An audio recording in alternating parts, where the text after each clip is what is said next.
Okay, our next speaker, I am fortunate to say, has become one of my best buddies in the world. I golf all over the world with him. I'm his neighbor.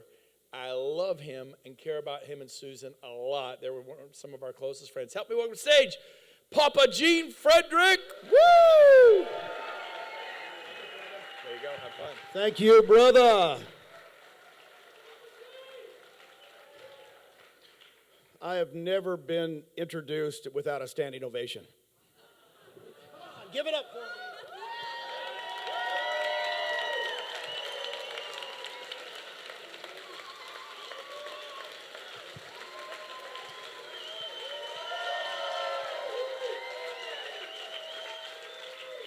Rick Jiha told me one time, you know, Gene, you shouldn't have to ask for it. I asked for it, Rick. Here's what I'm going to tell you. I woke up this morning, 6:30. There was a movie on with Bradley Cooper. Anybody on TNT, 6:30 this morning? It was called Limitless. It was called Limitless, made 10 years ago, where there was a magic pill. And when you took this magic pill, it caused his brain to just go crazy, and they didn't know, and boom, he could master 9 languages. He could read Glenn's notes. Which takes that, Glenn, you know, the mind thing.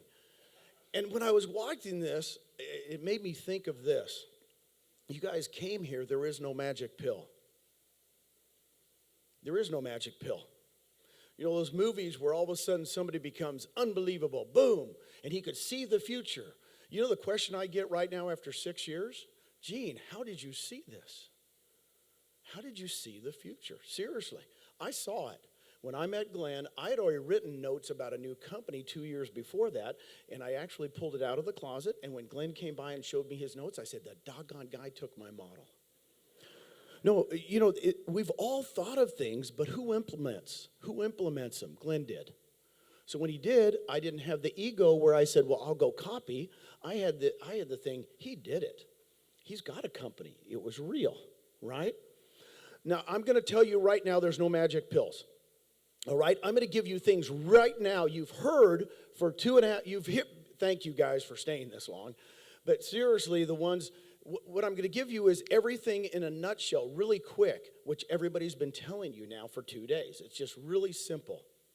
There is no magic pill. What did John Wooden, the best coach ever, 10 out of 12 years he won a basketball championship, 7 in a row. Those 7 years they won championships, he lost 4 games. What did he say the key to success was? Anybody know? Shout it out if you know it. What's the key to success? Habits. Write it down. Come on, get these notes. Guys, it's all about habits. You create great habits, you become successful. You create great habits, you lose 65 pounds. You create great habits, your marriage works. Got news for you. There's not a day that goes by I don't tell Susan I love her. In fact, if I mess up, I'm sorry if today was one of those days. Because you don't mess up if you got good habits. It's the key to success. There is no magic pill. Do I have a clicker deal? Do I have a clicker deal? Cliff Freeman. Thank you, Cliff. Okay.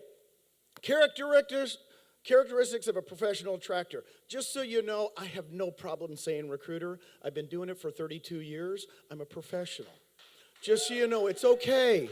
It's okay because, quite honestly, that's what I've tried to be the best. It's the one thing I've done. I can't play the guitar.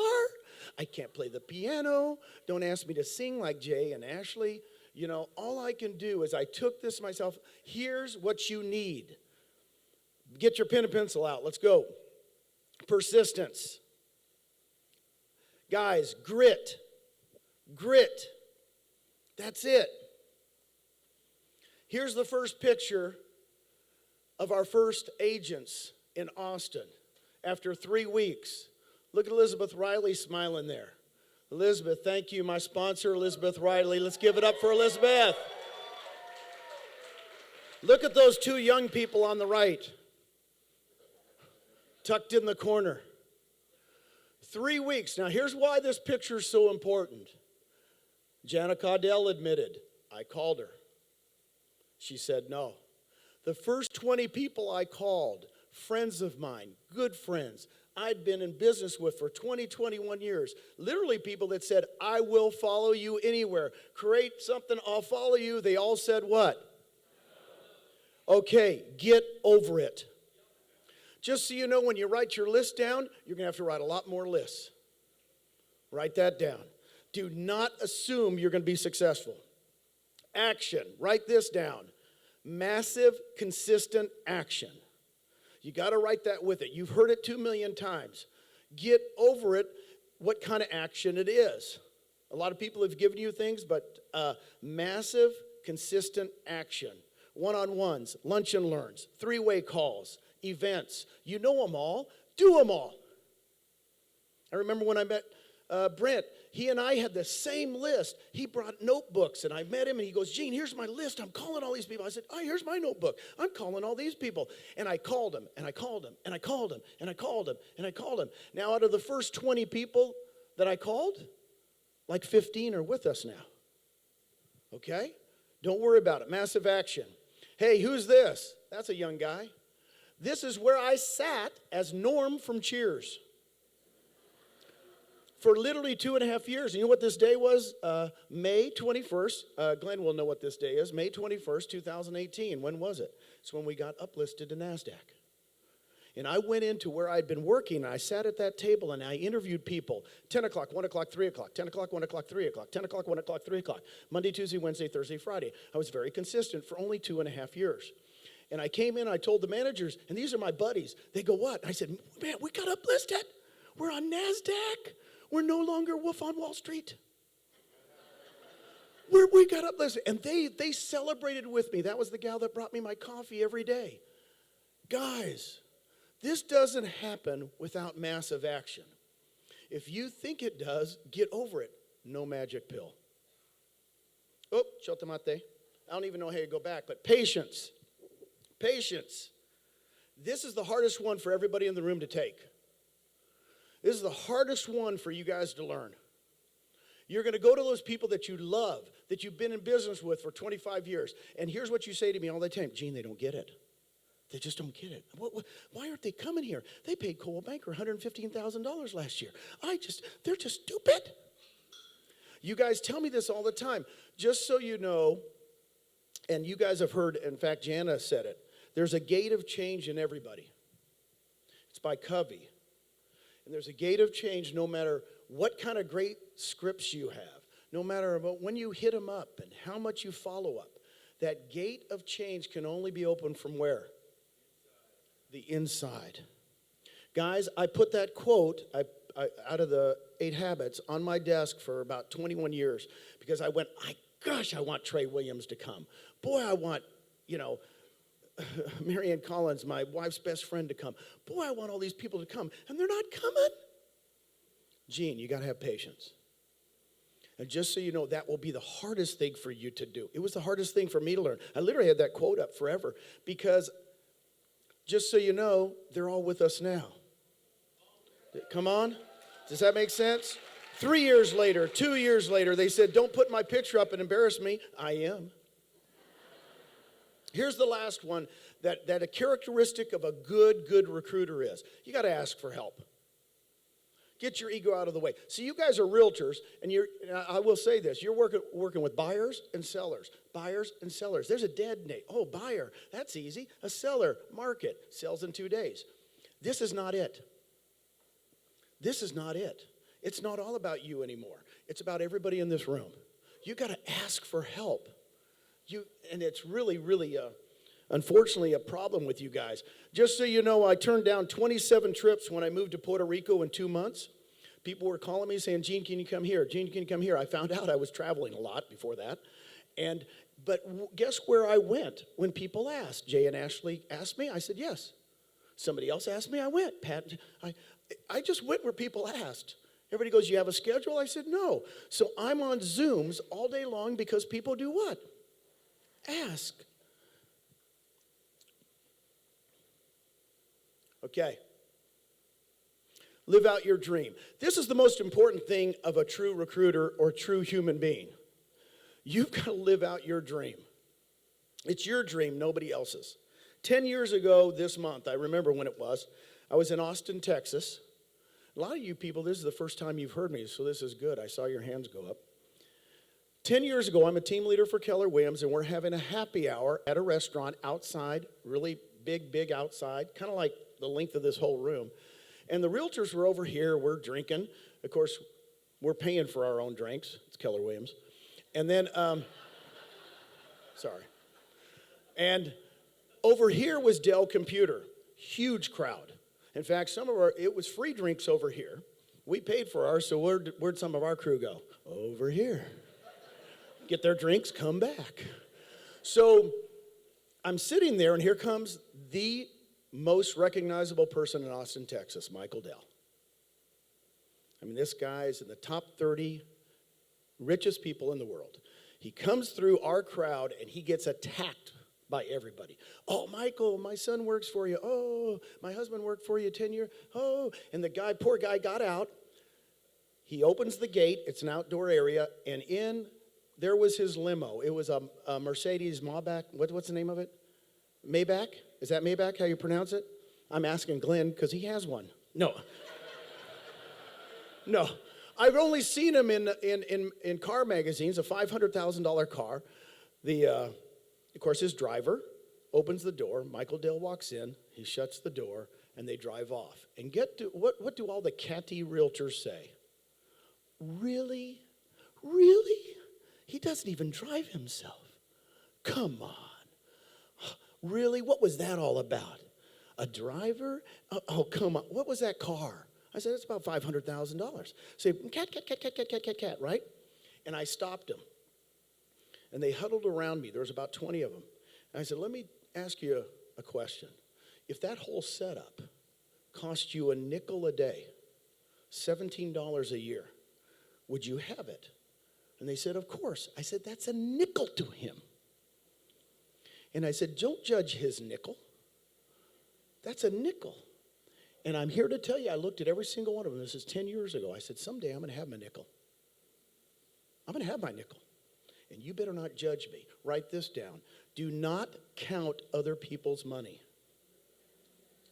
Write it down. You guys are already thinking, well, Michael Dell, by the way, when the hurricane hit Houston 3 years ago, Walmart gave $1 million. $1 million. Oh, wow. Michael Dell gave $30 million. Then he started a cancer in Austin, a big cancer research facility. Don't count other people's money. Let them spend it like they want to spend it. Okay? That's my nickel story. Well, guess what? I want to, at this time, tell you if you don't have a wealth chart, what I did, I've had this since I've been with EXP. That's my wealth chart at one point. What's on it? Boats. How many times have people heard me in here? I talk about my dreams to people. People in here go, Gene, when are you going to get your boat? When are you going to get your nickel? When are you going to get your nickel? Okay?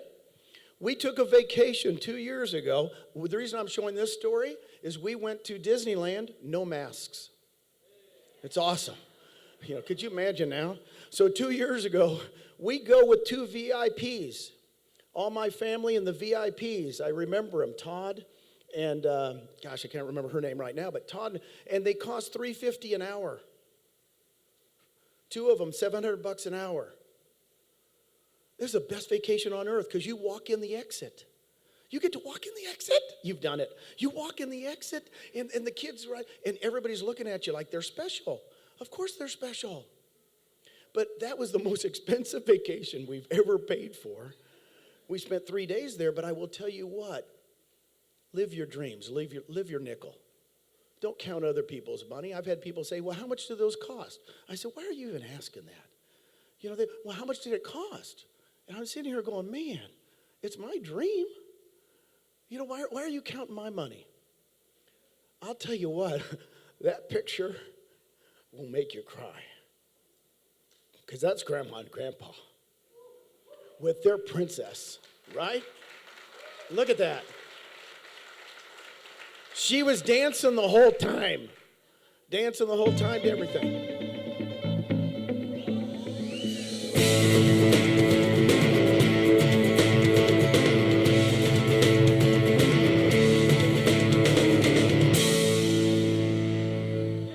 Thank you, EXP. That's our nickel. Woo! Thank you, Brent. Thank you. At this time, I'd like to come up here. Where's Susan? Is Susan in here? She's probably not even here. There's Susan. Come on up, babe. Where's Nicole and Brian? Where's Nicole and Brian? Come on up. Nicole and Brian, if they're in here, come on up. You know, there's 3 things when they interview 90-year-olds that they regret. Number 1, they wish they would have celebrated more. Number 2, they wish they would have risked more. Number 3, they wish they would have left something behind. Just so you know, this is not our nickel. It's my great-grandkids' nickel, right? It's for them, so come on up here.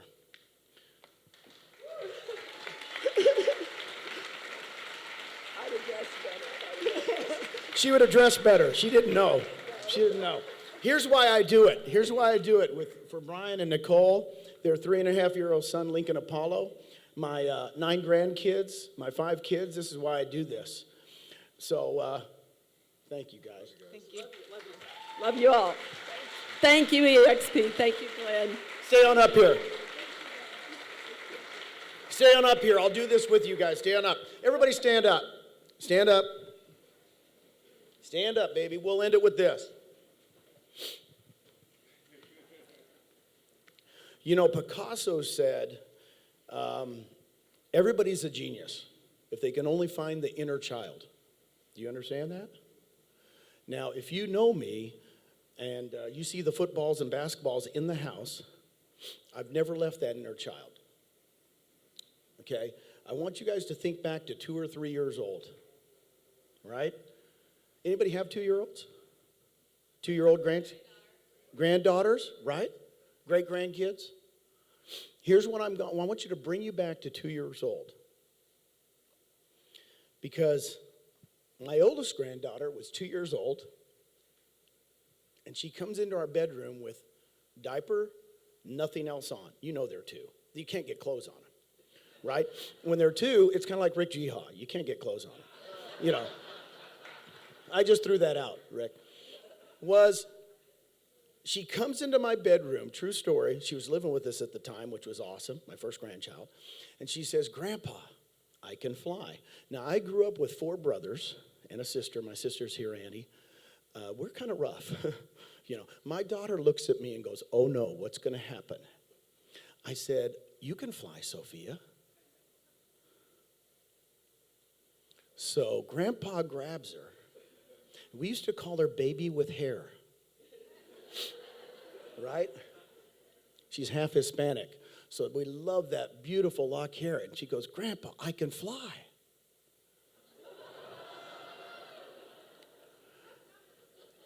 Just so you know, 3.5 hours later, seriously, my daughter came in. We didn't have cell phones back then. My daughter had to go find a camera to take pictures of this because I said she'd land and start laughing. Grandpa, I can fly. Grandpa, I can fly. I said, I know you can, honey. You can fly, baby.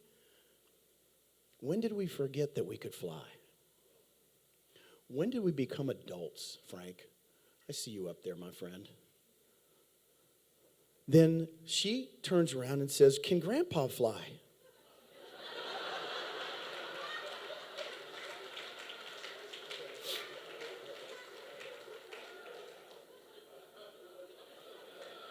Here's what I'm going to leave you with, guys.